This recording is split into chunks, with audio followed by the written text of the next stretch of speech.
sebuah film horor.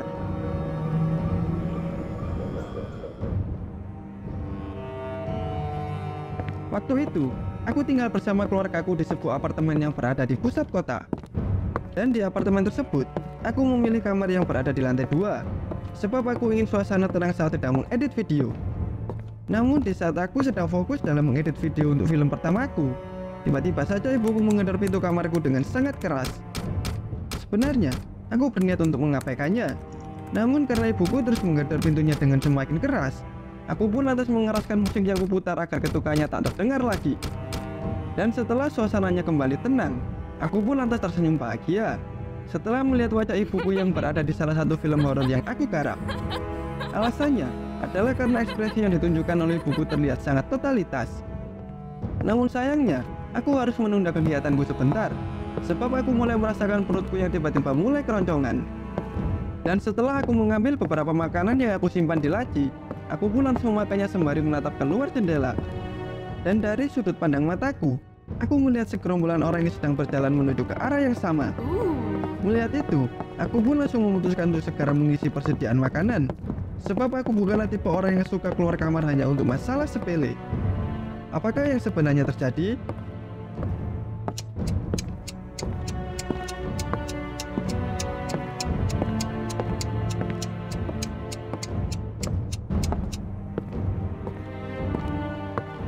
Sebenarnya, film yang dibuat adalah sebuah adegan penyiksaan, yang dimana ibunya sendirilah yang akan menjadi korbannya.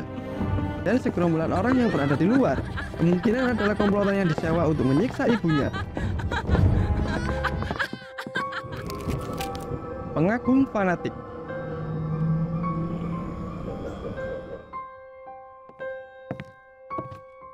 Waktu itu, ketika aku sedang dalam perjalanan pulang sehabis berbelanja, aku tanpa sengaja melihat sebuah poster dari seorang penyanyi bernama Natalie. Melihatnya, aku pun langsung memutuskan untuk menjadi fansnya, sebab ia memiliki wajah yang sangat cantik sehingga aku pun jatuh hati padanya.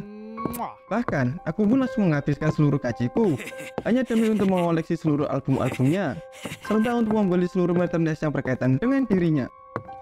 Hingga di saat Natalie mengadakan sebuah acara jumpa fans, aku pun langsung datang sambil membawa sebuah boneka teddy bear yang besar, yang mana nantinya boneka itu akan aku berikan padanya. Meskipun begitu, ternyata butuh perjuangan ekstra untuk bertemu dengannya, sebab banyak sekali fansnya yang datang pada acara kali ini. Dan setelah antriannya memendek, akhirnya aku pun dapat bertatap muka dengan dirinya. Dan dengan nada yang terbata-bata, aku pun lalu memberikan bonekanya kepada Natalie. Lalu dengan senyum yang manis, ia pun lalu menerimanya sembari mengucapkan kata terima kasih. Melihat reaksinya, sebenarnya aku tak ingin beranjak pergi. Namun karena security dan bodyguardnya memaksa sambil menyeretku, aku pun pada akhirnya terpaksa keluar meskipun aku sudah sempat berontak. Hingga beberapa hari kemudian, aku pun memutuskan untuk membunuh Natalie, karena aku belum bisa melihatnya semenjak kejadian itu. Apakah yang sebenarnya terjadi?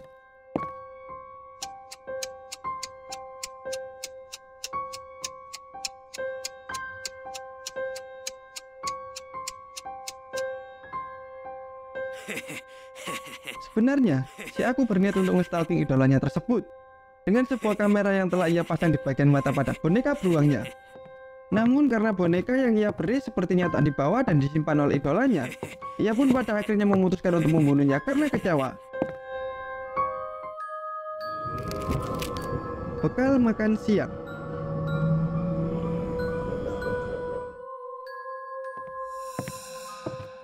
Waktu itu, ada seorang anak bernama Reno yang selalu dirundung oleh teman sekelasnya, dikarenakan ia adalah seorang anak yang cukup dan penakut. Bahkan, perundungan yang dilakukan oleh temannya pun sering menjurus kepada kekerasan, sehingga hal itu pun membuat Reno menjadi begitu depresi. Mengetahui itu, ibunya pun menjadi begitu sangat khawatir, sebab pihak sekolah sepertinya juga tidak terlalu menganggap hal itu serius, meskipun ibunya sudah sering melaporkannya ke pihak sekolah. Hingga di suatu saat, ibunya yang sudah tak kuasa melihat anaknya yang sudah jarang tersenyum, ia pun lantas memasakkan makanan kesukaan Reno sebagai bekal.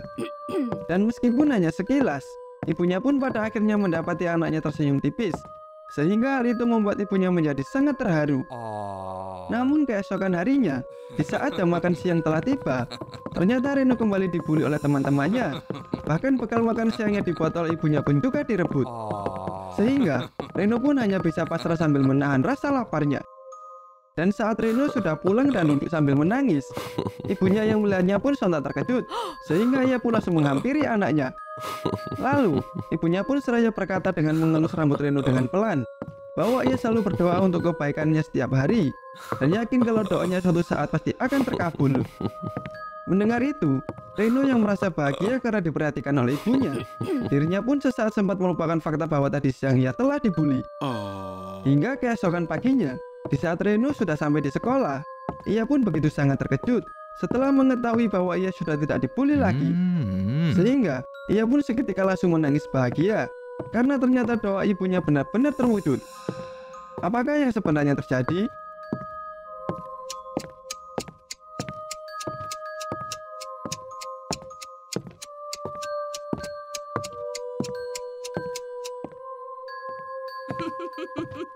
Sebenarnya, para pembuli telah mati akibat keracunan makanan yang sudah ibunya Reno taruh pada bekal makan siangnya. Meskipun ada kemungkinan kalau Reno sendiri yang akan memakan bekalnya, jika saja bekal makan siangnya tidak direbut oleh para penghuni. Sebuah sepatu boot.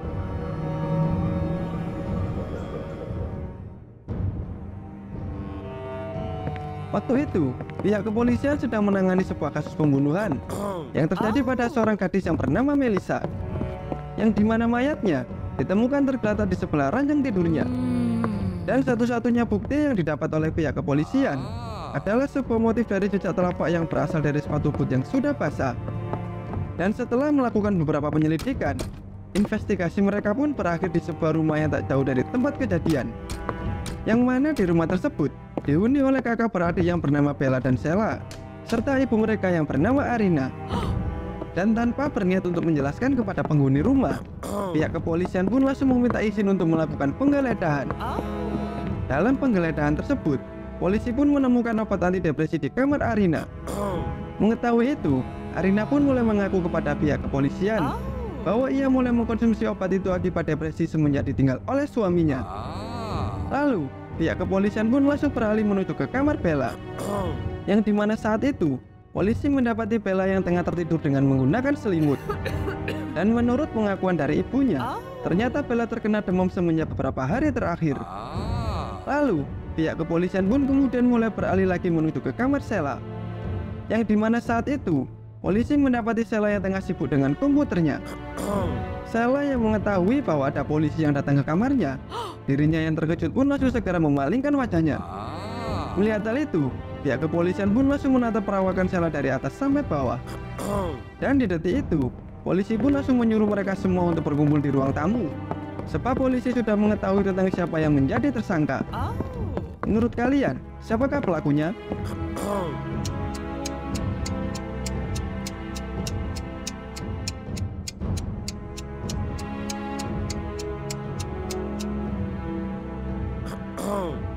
Kemungkinan besar tersangka pembunuhnya adalah si Bella.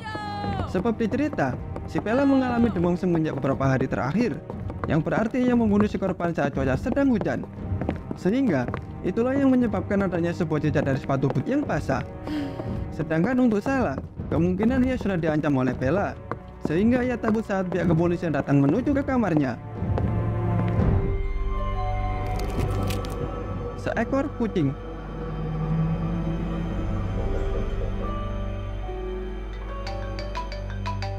Waktu itu, ketika aku sedang bersantai di tengah liburanku, aku pun mendapatkan sebuah panggilan telepon dari tanteku, yang mana aku dimintai tolong olehnya untuk menjaga kucingnya selama 3 hari. Mendengar itu, aku yang merasa bosan pun lantas mengiyakan permintaannya, karena menurutku, merawat kucing sangatlah mudah dan sangat gampang untuk diajak bermain. Hingga keesokan harinya, di saat aku sudah sampai di rumahnya, aku pun lantas menanyakan tentang keberadaan kucingnya. Sembari menyerahkan kunci rumahnya padaku, ia pun lantas memberitahukan bahwa kucingnya kini sedang berada di dalam kandang.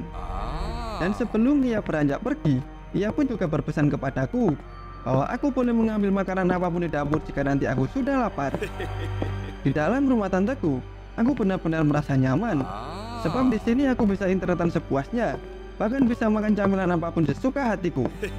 Selain itu, Di rumahnya juga terdapat sebuah layar monitor yang sangat besar, lengkap dengan sebuah konsol game beserta dengan speakernya. Sehingga hal itu membuatku benar-benar merasa hidup seperti raja di sini. Namun, kegembiraanku saat itu pun langsung segera berakhir setelah aku menyadari kalau belum memberi makan kucing yang tante titipkan padaku. Padahal waktu sudah berlalu seharian penuh. Lalu dengan tergesa-gesa, aku pun langsung menghampiri kucing tersebut. Namun betapa sialnya, ternyata kucingnya sudah dalam keadaan mati di dalam kandang. Melihat itu, aku yang panik pun langsung bergegas menuju ke toko hewan peliharaan dengan harapan dapat menemukan pengganti kucing yang sudah mati tersebut. Dan sesampainya di sana, aku pun merasa sangat lega setelah menemukan kucing yang sama persis. Mulai dari corak dan warna bulunya, bahkan ukuran badan dan matanya pun benar-benar sama. Lalu tanpa pikir panjang, aku pun langsung membeli dan membawanya pulang. Dan langsung menyingkirkan kucing yang mati untuk diganti dengan kucing yang baru saja aku beli. Namun siapa sangka, di saat tanteku sudah pulang, ternyata dia tetap menyadarinya dan bahkan sampai membentakku keras untuk mengatakan di mana keberadaan kucingnya. Apakah yang sebenarnya terjadi? Dan bagi kalian yang tahu akan jawaban pada riddle yang terakhir, coba tulis jawaban kalian di kolom komentar.